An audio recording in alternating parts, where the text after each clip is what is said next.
कृपा सिंधुरूप हरि महामोहितम कुंज जासु वचन रवि करनिकर धन्य धन्य सद्गुरु सुखदा महिमा कही न जाए जो कुछ कहूँ तुम्हारी कृपा मोते कछु न बसा।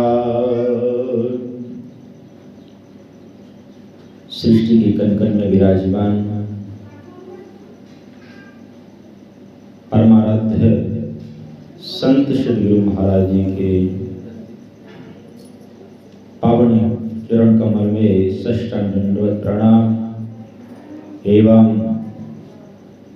मंच पर आसीन मुद मंगलमय संत समाज तथा पुण्य की पवित्र आसन पर आसीन धर्म प्रेमी सज्जनों, माताओं एवं बहनों, सबों के अंतःकरण में विराजमान प्रभु की सत्ता को मैं नतमस्तक होकर प्रणाम करता हूँ।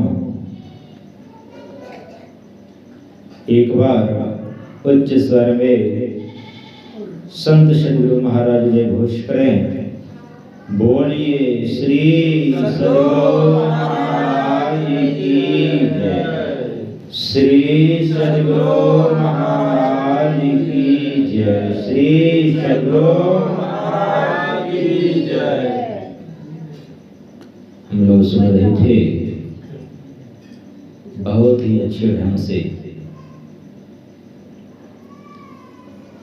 जो सुनाना था हम लोगों को पाठ करवा दिया गया है और पाठ के मुताबिक आप सुन रहे थे मनुष्य शरीर के संबंध में सृष्टि में अगर कोई ज्ञानवान उच्च कोई शरीर है तो यह मनुष्य का शरीर है। ध्यान नहीं दीजिए, छोड़ दीजिए। इस मनुष्य शरीर में 3 सीढ़ी लगी हुई है। सीढ़ी समझ में आती? सीढ़ी किसको कहते हैं? पहला सीढ़ी है नरक में जाने की सीढ़ी और दूसरी सीढ़ी है स्वर्ग में जाने की और तीसरी सीढ़ी है मोक्ष में जाने की। देखिए, ये आपके शरीर में इतनी सारी व्यवस्था है। अब ये आप पर निर्भर करता है कि आप कौन सी सीढ़ी पर बैठ चढ़ना चाहते हैं, कौन सी सीढ़ी को अपनाना चाहते हैं आप। देखिए, नरक में जाएंगे तो नरक के बारे में भी थोड़ा सुन लीजिए कि नरक में कौन सा जीव जाता है। जो मांस खाता है, मछली खाता है, दिन रात शराब पीता है, छोटी छोटी बातों में गुस्से में आकर के पंखे में लटक जाते हैं, विष खा लेते हैं, ट्रेन से कट जाते हैं, अकाल मृत्यु जिसकी होती है वो कहाँ जाते हैं? नरक में जाते हैं। और नरक भी बहुत प्रकार का होता है। आप शिव संगीता में रावण संगीता है पलटाएंगे, उसमें आपको मिलेगा 28 रौरव नरक और 128 केवल नरक है। रौरव नरक किसको कहते हैं थोड़ा सा सुन लीजिए, समय अधिक नहीं है, अधिक नहीं बोलेंगे। वह नरक जो कि कूप है, कुआं, बिस्टे की कुआं, पखाना की कुआं है, कुंड, पीव का कुंड है, मरा हुआ खून जो होता है उसका कुंड है, उसी में डुबाया जाता है, निकाला जाता है, डुबाया जाता है, निकाला जाता है जीव को। देख लीजिए, अग्नि का कुंड है, उसी में डुबाया जाता है, निकाला जाता है, डुबाया जाता है, निकाला जाता है। एक घटना है सबौर की, अब गए होंगे भागलपुर तरफ, वहां एक सबौर जगह है, वहां की एक माई अस्वस्थ हो गई और धीरे धीरे तबीयत उसकी बिगड़ती चली गई। तो एक दिन वो देखते क्या है, आंखें बंद है, खाना पीना सब छूट गया है। देखते हैं कि कोई आदमी हमको आया, पकड़कर लेकर जा रहा है। काला करोठा लंबा आदमी हष्ट-पुष्ट है, उठाकर पकड़कर लेकर जा रहा है और जा करके लंबे लाइन है वहां पर खड़ा करते हैं। वो लाइन की स्थिति है कि लाइन से खड़े करते हैं, बातचीत करते करते अचानक कोई आते हैं, उसको ढकेल देते हैं, धक्का मारते हैं, बहुत बड़े कुंड में जाकर गिरते हैं। अग्नि का कुंड है, उसी में जाकर गिरते हैं। चिल्ला रहा है, छटपटा रहा है। इस तरह होते होते ये स्थिति देख रही है बूढ़ी, है ना, और यहाँ पर समाज के लोग देख रहे हैं बूढ़ी तो मर गई, नस नाड़ी तो चल नहीं रही है। समाज के लोग आए, सगे संबंधी आए हुए हैं। अब होते होते वहां पर उस बूढ़े को अभी वैसी जगह पर खड़ा कर दिया गया। बूढ़ी देखिए कि यहाँ जो जो खड़ा हुए सबको धक्का मारा है और अग्नि के कुंड में जाकर गिरा है। अब हमें भी यहाँ खड़ा किया है, पता नहीं कब हमें धक्का मारेगी। उस समय गुरु महाराज जी का नाम सूझ रहा है, याद आ गई, गुरु महाराज बचाओ, गुरु महाराज बचाओ। जैसे धक्का मारने के लिए आए, सामने गुरु महाराज प्रकट होते हैं और धक्का मारने के लिए, और फिर तुरंत गुरु महाराज के हाथ पकड़ करते हैं, कहते हैं क्या विचार, तो हजूर ध्यान भजन करेंगे। यहाँ ये स्थिति हुई। अब फिर जीवात्मा पुनः शरीर प्रवेश करते हैं। सबौर की घटना जब पता कर सकते हैं। पूज्यपाद स्वामी श्री वेदानंद जी महाराज सुना रहे थे। ये ज्वलंत उदाहरण है। गुरु दाता दयाल, वह काटे जंजाल, पल में कर दे निहाल, भजो साधु गुरु जी। जबकि गुरु महाराज जी का शरीर बहुत पहले छूट चुकी है, 86 में ही, 1986 में। और ये घटना आज से 5-10 साल पहले की है, सोच सकते हैं। ऐसे संत सदगुरु महाराज सभी जगह विराजमान है। ऐसी नरक की कुंड में दुख भोगना पड़ता है। अब सोच सकते हैं, स्वर्ग जाना चाहते हैं या नरक में जाना चाहते हैं, विष्टे की कुंड में जाना चाहते हैं, कहां जाना चाहते हैं, देख लीजिए।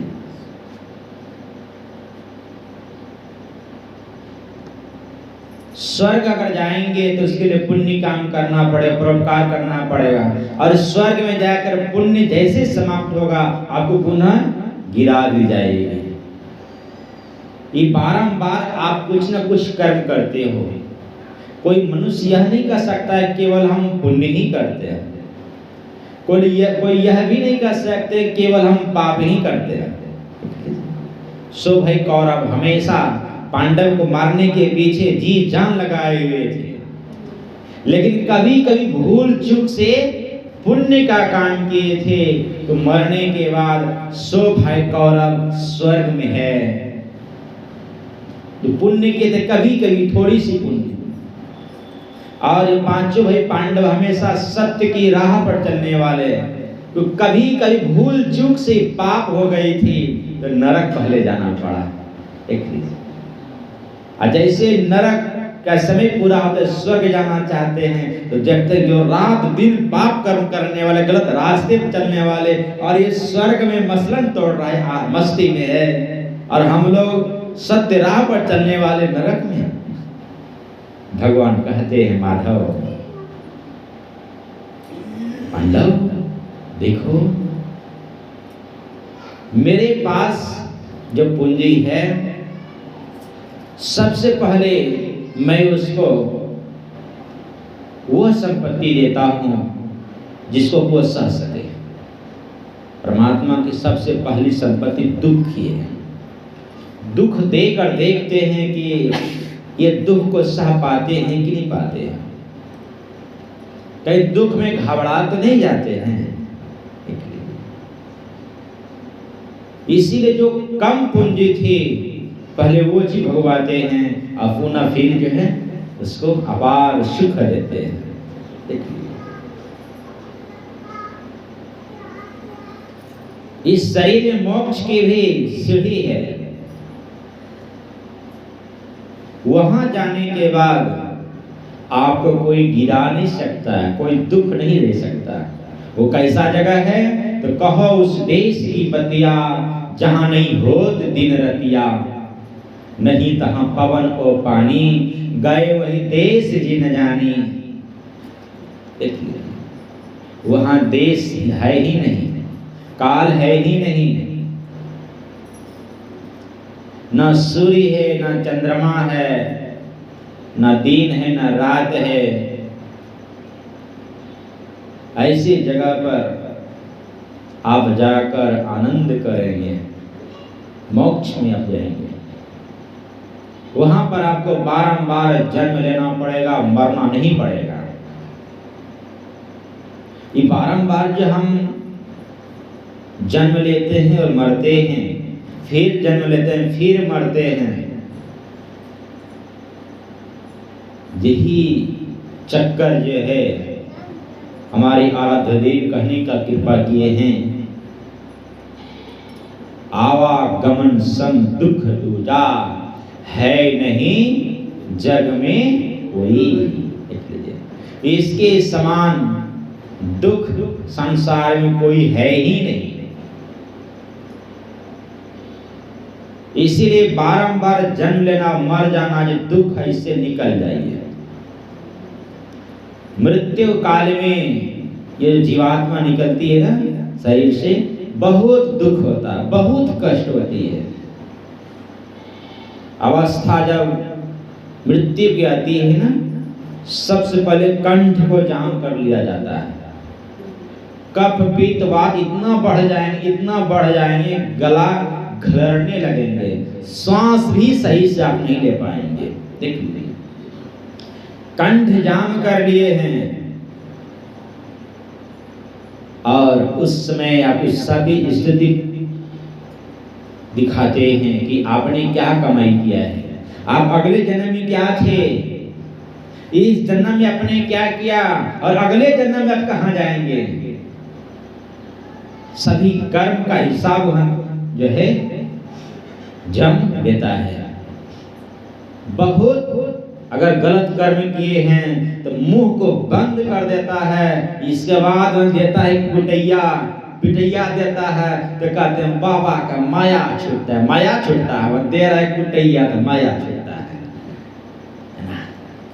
रात दिन निंदा किए हैं, शिकायत किए हैं, चुगली किए हैं, दूसरे का अधिकार, दूसरे की धन को हड़पे हैं, वो दे रहा है पिटैया। क्योंकि अगर मुंह बंद नहीं करें सबको बता देंगे देखो हमको मार रहा है। देख लीजिए, मुंह बंद करके तो दे रहे हैं सजा। अगले जन्म में जहां जाएंगे उसकी भी स्थिति बता दिया है। देख लीजिए, टीवी की तरह लेंस में आता है कि आप क्या क्या किया है, देख लो।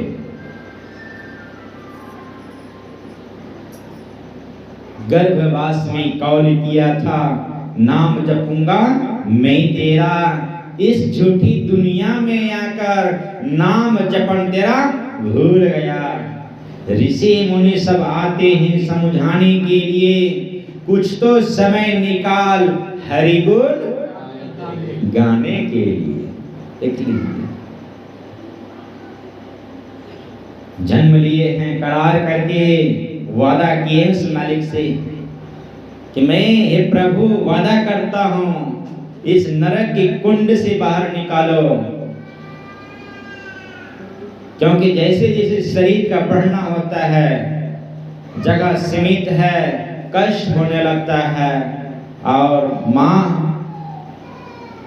जिह्वा के बसीभूत, स्वाद के बसीभूत होकर चटनी खा लेते हैं, मिर्ची खाते हैं, खटाई खाते हैं, तरह तरह चरबा खाते हैं, वो बच्चे पर सीधा जाकर असर पड़ता है।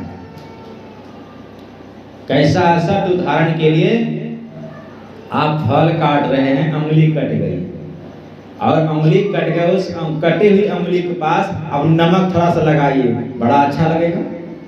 नहीं लगेगा। बड़ा आप लोग होशियार हैं।